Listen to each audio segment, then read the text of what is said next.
Hello बच्चों, स्वागत है आपका हमारे यूट्यूब चैनल ओम लर्निंग क्लासेस में। तो आज की वीडियो में हम बात करेंगे जर्नल के विभाग यानी कि उसकी सहायक बहियों के बारे में। इसकी पिछली वीडियो में हम लोग जर्नल के बारे में पढ़ रहे थे, जो कि लास्ट वीडियो में हमारा जो चैप्टर था जर्नल का वो समाप्त हो गया। तो आज हम बात करेंगे जर्नल के विभाग यानी कि उसकी सहायक बहियों के बारे में। तो आइए देखते हैं सबसे पहले तो इसका आशय यानी कि इसका अर्थ क्या हुआ जर्नल के विभाग का। तो लिखा है, जर्नल के विभाग का आशय प्रारंभिक लेखों को केवल एक जर्नल में न लिखकर संबंधित सहायक पुस्तकों में लिखने से है।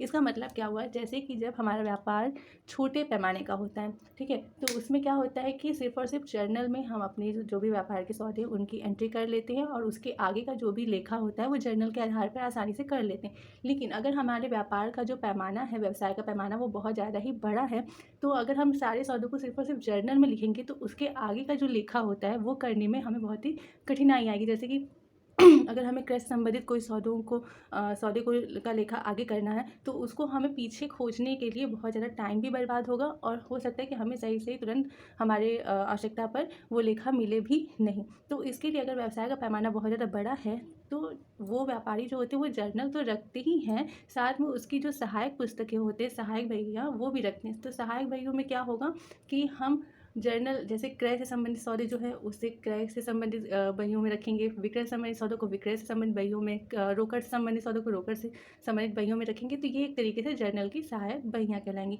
तो इसीलिए यहाँ पे लिखा है केवल एक जर्नल में न लिखकर संबंधित सहायक पुस्तकों में लिखने को हम क्या कहते हैं, जर्नल का विभाग या सहायक बहियाँ।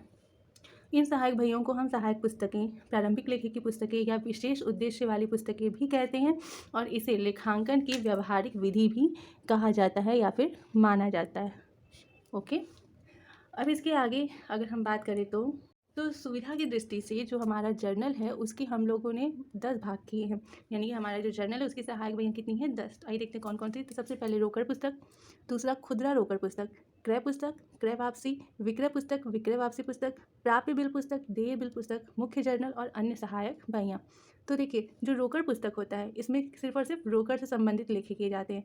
खुदरा रोकड़ पुस्तक में जो व्यवसाय के बहुत ही छोटे छोटे खर्चे होते हैं, जैसे भाड़ा हो गया और भी बहुत सारे छोटे छोटे खर्चे होते हैं, रिपेयरिंग हो गया, तो उन सभी को अगर हम रोकड़ पुस्तक में लिखने लगेंगे तो जो हमारा कैलकुलेशन है वो बहुत ही क्या हो जाएगा, कॉम्प्लिकेट हो जाएगा। तो इस वजह से उसको सिंपल बनाए रखने के लिए हम लोग खुदरा रोकड़ पुस्तक का उपयोग करते हैं।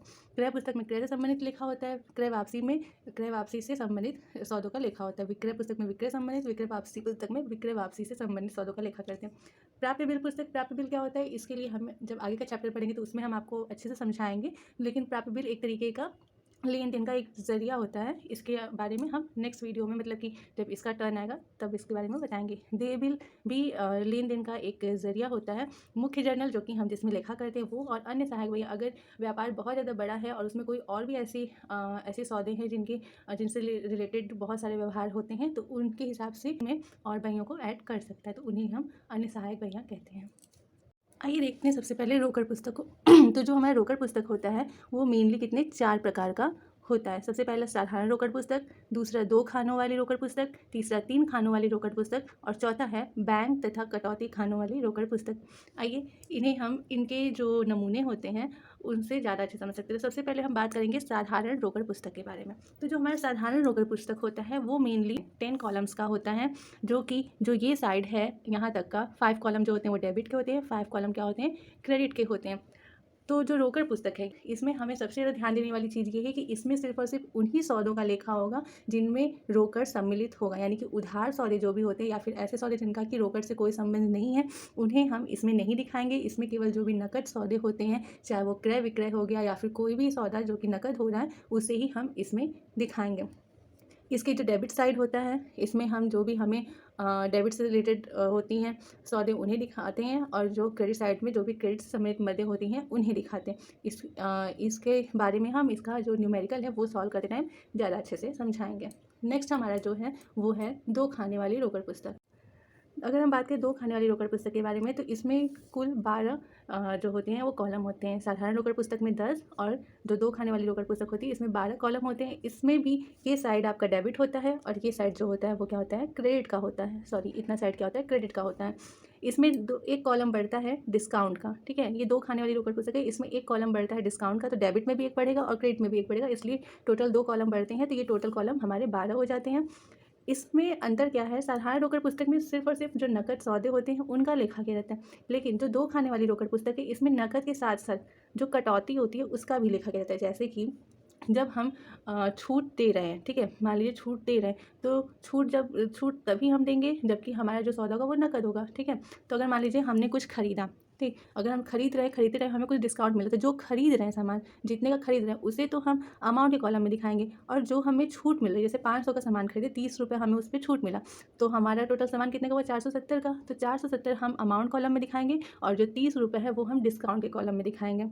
तो यहाँ पे दोनों का लेखा साथ हो गया। और अगर मान लीजिए हम कोई सामान बेच रहे हैं, जैसे कि हमने माल बेचा है 200 रुपये का, और हमने उस पे हमें जो है 20 रुपये की छूट हमने उसे दी है, तो सामान बेचने का जो 200 रुपये हुआ और 20 रुपये छूट है, तो 20 रुपये जो छूट है वो यहाँ दिखा देंगे, और 200 में से 20 रुपये माइनस करेंगे तो कितना हुआ, 180, तो 180 रुपये हम क्या करेंगे, अमाउंट कॉलम में दिखा देंगे। यानी कि इसमें उन सौदों का लेखा किया जाता है जो कि नकद हो और नकद के साथ साथ उसमें छूट भी सम्मिलित हो। तो जिस साइड हम नकद सौदे का लेखा करेंगे, उसी के साइड हमें क्या करना होगा, छूट का भी लेखा करना होगा। उससे संबंधित जो छूट होगी वो उसी साइड वाले कॉलम में लिखी जाएगी। इसे भी हम न्यूमेरिकल करते टाइम ज़्यादा अच्छे से समझ सकेंगे। नेक्स्ट है हमारा 3 खाने वाली रोकड़ पुस्तक। तो 3 खाने वाली रोकड़ पुस्तक जो होती है, इसमें हमारे टोटल 14 कॉलम हो जाते हैं। ओके, जो इधर आपका है 7 कॉलम इधर के और 7 कॉलम इस साइड के। इसमें जो हमारा एक और कॉलम बढ़ता है वो बढ़ता है बैंक का, ठीक है? दोनों साइड में एक एक कॉलम बैंक का बढ़ेगा, तो टोटल हमारे 14 कॉलम हो गए।